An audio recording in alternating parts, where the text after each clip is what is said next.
এখন না হয়তো কবরস্থানে যাচ্ছে, ফরিদপুর কবরস্থানে যাচ্ছে। শুধু বাইরে তো পড়ে যাচ্ছে তো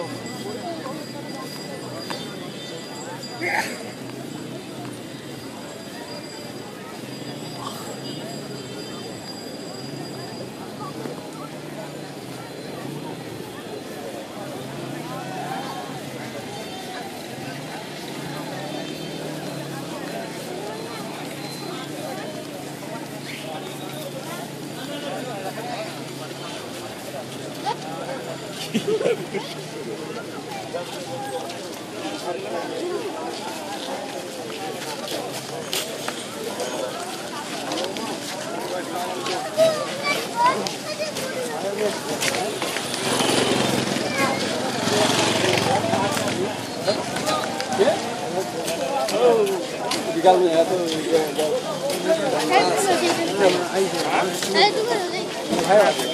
हाँ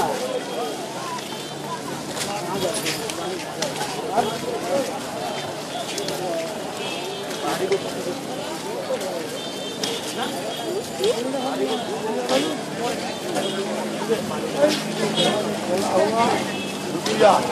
और आगे खेला हुआ मिर्ची करेगा कोई आदमी गिर रहा तो पास में उठा दो कोई आदमी इंचा भी गिर रहे रास्ता में पता नहीं कोई भी नहीं इधर को चल रहा